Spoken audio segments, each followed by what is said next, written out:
aussi bien que Jonathan, mais bon, ça va être c'est un peu difficile. Je vais présenter donc les dernières tendances dans la conception des emailing. Alors, on va seulement, vu le temps qu'on a, on va seulement aborder les points principaux, on ne va pas forcément rentrer dans le détail à chaque fois. Ce que j'espère, c'est qu'à la fin de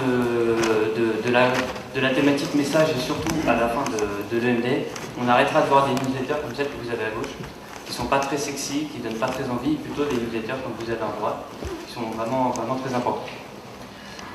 Alors, avant d'aborder purement la conception des emailing, on va plutôt travailler en amont, et surtout ce qu'il faut comprendre, c'est penser destinataire. Il faut se mettre à sa place. Donc généralement, vous, quand vous allez recevoir un message, vous attendez quelque chose de précis.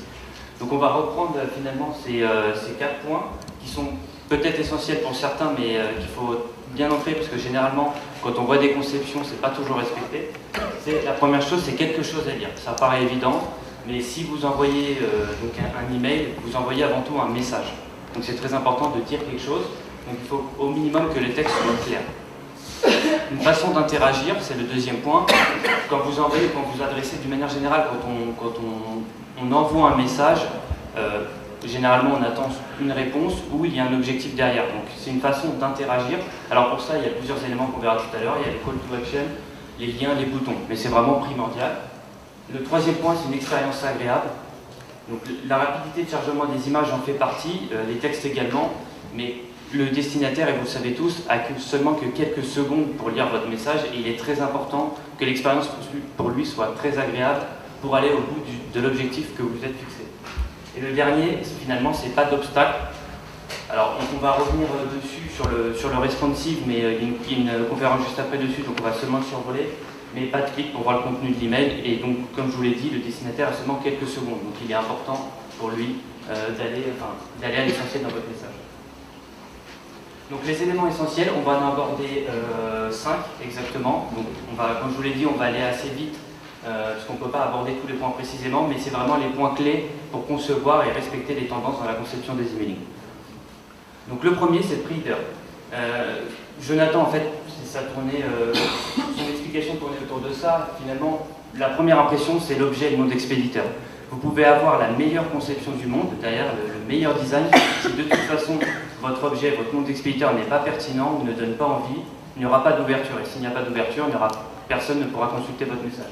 Donc c'est très important de bien le comprendre. On ne va pas s'attarder spécialement aujourd'hui sur l'objet et le nom d'expéditeur, parce qu'on est vraiment sur le message. Mais quand on voit sur un webmail, sur un smartphone, le nom d'expéditeur, l'objet, on a généralement une petite phrase qui est juste à droite à côté, donc qui est le pre-header. Le pre-header, c'est généralement la phrase que vous avez tout en haut de votre conception d'emailing. Et donc, c'est la phrase qui va aussi permettre de déclencher l'ouverture de votre mail. Donc, c'est très important parce que c'est la première accroche avec l'objet et c'est surtout ce qui va amener à l'ouverture du message. Et ce qu'il faut bien comprendre également, c'est que la promesse que vous allez faire dans l'objet ou dans le pre-header, il faut qu'elle soit respectée dans votre message. D'accord? Donc, si vous ne respectez pas cette promesse-là, de toute façon, même si vous avez une bonne conception, personne ne va cliquer et l'objectif de toute façon quand vous envoyez une newsletter, c'est soit de cliquer, enfin vous êtes fixé des objectifs, donc c'est d'y arriver. Donc ça c'est très important et c'est d'autant plus important le pre-header sur mobile, parce qu'il s'affiche vraiment en dessous de l'objet. Donc c'est vraiment la première impression. Le deuxième point, c'est le layout. Alors, précisément, sur la mise en page de la newsletter, de la conception, on dit généralement de ne pas dépasser en largeur 600 pixels pour un affichage optimal sur tous les clients de messagerie webmail. On reviendra aussi après un peu dessus, et en hauteur de 1000 pixels. Sur la hauteur, il n'y a pas de règle stricte, il faut juste savoir que plus de toute façon le message va être long, plus votre destinataire va devoir descendre, et de toute façon il a seulement que quelques secondes, comme on l'a dit tout à l'heure, et s'il a quelques secondes, il ne va pas aller au bout du message. Donc si le message est long, il faut placer des éléments déclencheurs de l'action tout en haut. Voilà, donc ça c'est vraiment primordial. Après, au niveau de la mise en page, vous pouvez sur un même design avoir plusieurs types de mise en page. Donc ici on en a 3 exactement sur le même exemple. Ça va dépendre essentiellement de l'objectif de votre newsletter par exemple, ou de l'email transactionnel. Ça peut être pour des ventes, ça peut être pour des événements, pour des promotions, pour de l'actualité, etc. Donc ça va vraiment aussi dépendre de ça. Généralement, on part sur 3 blocs de contenu. Donc ici, on en a 3 en dessous, enfin, on en a 2, on a la bannière sur le premier exemple et 3 petits en dessous. Ici, on en a 2, et là, le dernier exemple qu'il ne faut pas prendre en compte, c'était seulement pour la mise en page.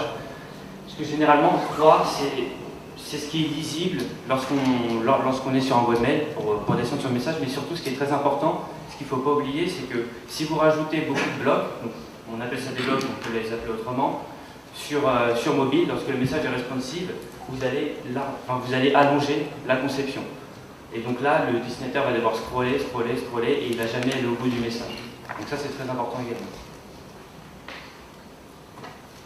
Sur les call to action, alors il y a plusieurs, comme je vous l'ai dit tout à l'heure, vous vous fixez un objectif. Quand vous envoyez une newsletter, vous n'envoyez pas une newsletter pour envoyer une newsletter. Généralement, vous avez un objectif précis, soit des ventes, soit ça va être de l'actualité. Et le call to action, de toute façon, va finalement transmettre c'est la façon d'interagir, et donc vous allez, grâce au call to action, atteindre votre objectif. Donc ici, on a par exemple des vidéos. Donc ça, c'est un premier point. Alors, ça peut être soit des screenshots simplement avec un bouton play pour amener l'action du clic, ou ça va être plus généralement des boutons comme vous avez à droite. Alors, on a après, ça a des termes utilisés comme lire la suite, acheter, voir, profiter, etc. C'est des termes qui permettent d'interagir et d'arriver à l'objectif que vous êtes fixé. Donc les call to action, c'est très important. C'est aussi important, comme je le disais tout à l'heure, de les placer en haut du message, parce que le destinataire ne va pas descendre pendant des heures votre message. Donc c'est important de le placer assez haut, de toute façon. Ici, on n'a pris que 2 exemples. Vous avez des tas de possibilités qui peuvent exister, mais généralement, c'est le bouton, ça peut être aussi une image, et c'est généralement placé en haut, sous forme de bannière, etc. On a ensuite la navigation dans l'email. Alors, ça fait partie des tendances. Il n'y a pas vraiment, en termes de design pur, il n'y a pas vraiment de tendance qui existe et qui se dégage dans le milieu de l'emailing. Ce qui est important surtout, c'est de respecter sa charte graphique et le design de son site internet. Pourquoi? Parce que ça permet d'être cohérent et ça permet de ne pas perdre le destinataire dans le message, et surtout ça permet de vous identifier. Donc ici on prend l'exemple de la navigation. Ici on est sur un email transactionnel, donc on voit à gauche le call to action dont on parlait tout à l'heure, qui est très important. En plus, on n'en a pas parlé, mais sur les emails transactionnels, on a peu de temps pour déclencher l'action qu'on souhaite mettre en avant. Et donc ici, dans cet exemple-là, on a la navigation. Donc on reprend l'exemple finalement du site internet. Et tout simplement, ça permet de guider le destinataire et d'accéder directement à la catégorie qu'il souhaite. Donc là, dans l'exemple de l'email transactionnel, c'est très simple parce qu'il a abandonné son panier, il a la possibilité de de terminer son processus d'achat, mais on lui donne aussi la possibilité de retourner sur le site sur n'importe quelle page. Donc c'est de nouveau une porte d'entrée pour vous, pour atteindre l'objectif final. Alors on prend le même exemple de navigation, ici sur cet exemple, mais la navigation est aussi valable pour le footer, donc tout en bas. Donc généralement ça va être soit votre adresse, ça peut être aussi une map, si vous avez une boutique physique, et des liens, le lien des inscriptions, etc. Donc c'est très important. On ne parle pas ici de retranscrire l'intégralité de votre site dans la création de votre newsletter. On parle seulement de rester cohérent avec votre site internet, avec l'ergonomie, la façon dont vous l'avez construit, pour pouvoir guider le destinataire également dans vos emails et l'amener directement sur votre site internet, sur la page que vous avez choisie. Alors, un autre point sont les images off. C'est finalement, généralement, vous l'avez tous eu quand vous êtes sur votre client de messagerie, sur votre webmail, vous avez des images qui ne s'affichent pas par défaut. Alors, ça va dépendre aussi des paramètres de la boîte de réception du destinataire. Donc, ce qui est très important, premièrement, c'est de renseigner les balises hâte que vous avez dans votre code HTML qui permettent, à la place de l'affichage des images, d'afficher le texte. D'accord? Donc, ça permet de ne pas perdre le destinataire, parce que généralement, comme je vous l'ai dit il y a quelques secondes, si vous avez des images, vous n'avez pas de texte de remplacement et que rien ne s'affiche, il va switcher, il va partir. Donc ici, c'est très important, et ce qui est d'autant plus important et intéressant dans cet exemple-là, c'est qu'on reprend finalement le design, la conception du message en gardant les couleurs. Donc en fait, on s'aperçoit que la personne est exactement retranscrite de la même couleur sur sa tenue vestimentaire. Ça permet d'être cohérent et surtout, si les images ne s'affichent pas, ça permet de garder une bonne conception et un bon design de son message. Alors, j'ai pris un deuxième exemple. Alors celui-là, c'est pas du tout une bonne pratique, parce que quand on voit la quantité d'images, ça fait un peu peur par rapport au texte. Mais c'est simplement pour montrer que sans l'affichage des images, on peut quand même faire des choses assez agréables qui peuvent être sympas pour le destinataire. N'oubliez pas que vous devez vous mettre à sa place et que si jamais votre message ne s'affiche pas et qu'il n'y a pas d'image, il faut que ça soit un peu sexy pour arriver à l'objectif que vous êtes fixé. Un des derniers points, et je vais insister un peu plus dessus, c'est l'agile email marketing. L'agile email marketing, c'est une dernière tendance. On a une start-up aux États-Unis qui s'appelle Movable Ink, je ne sais pas si certains d'entre vous la connaissent, qui permet en fait finalement d'insérer entre guillemets des éléments de temps réel dans votre message. Donc ici sur l'exemple de gauche, on a par exemple au moment de l'ouverture du destinataire, au moment de l'ouverture du message, on va avoir la météo à l'endroit où il se trouve à l'instant T, pour le jour même, le lendemain et le surlendemain. Donc ça permet réellement, ici il faut que ça soit approprié par rapport à votre message, mais ça permet réellement de personnaliser le message totalement. J'insiste pas sur la personnalisation du message que vous verrez dans les conférences d'après. On a également les compteurs qu'on trouve tout en haut. Ici on a un compteur de vente privée. Ça permet d'afficher le compteur à l'instant T pour le destinataire et ça permet donc d'avoir toujours une vente flash, une vente privée à l'heure, entre guillemets.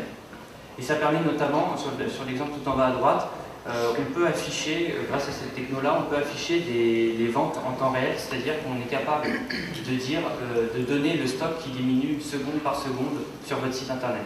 Donc ça permet là d'interagir réellement avec votre destinataire et surtout ça permet de déclencher un acte d'achat en l'occurrence, et de donner envie à votre destinataire d'aller sur votre site. Donc là c'est vraiment l'agile email marketing, c'est sur ce sur quoi on va se diriger maintenant et qui est très très important, et ça va être une vraie tendance dans la conception des messages, ça va être de donner des infos en temps réel dans vos messages. On va passer maintenant sur l'affichage du design. Alors sur tout ce que j'ai dit précédemment, finalement ça va être plus que dans les règles tendances de la conception, ça va être des éléments qu'il ne faut pas oublier. Surtout, je pense que le point primordial, c'est de penser destinataire. Mettez-vous à la place de votre destinataire. Soyez cohérent avec votre site internet. Et on n'a pas parlé du contenu parce qu'on est sur la conception, mais surtout apportez-leur de la valeur ajoutée. Ça, c'est très important. Ça ne sert à rien de leur balancer de la promo à chaque fois que vous envoyez une newsletter. Apportez-leur de la valeur ajoutée et ils suivront derrière. Alors ici, on a pris l'exemple de Litmus. L'affichage, on parlait de la conception. L'affichage dans les boîtes de réception et les clients de messagerie est très important, parce que de toute façon, c'est de ça que va dépendre la conception aussi finalement. Parfois, il va être un peu difficile de trouver un compromis entre Outlook, Yahoo, Gmail, etc. Mais l'idée est d'avoir une conception, vous allez devoir de toute façon faire des compromis, l'idée de trouver une conception qui va passer un peu partout, et utiliser des outils d'email preview pour voir l'affichage de votre boîte de réception des clients de messagerie est très très très très important.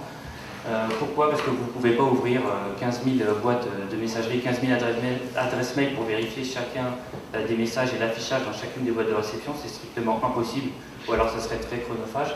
Donc voilà, ces outils vous permettent de toute façon d'afficher et de voir le rendu réel de votre message en boîte de réception client de messagerie. C'est très très important de le préciser, et c'est ce sur quoi va dépendre aussi de votre conception finalement à la fin. On peut aussi parler du spam test.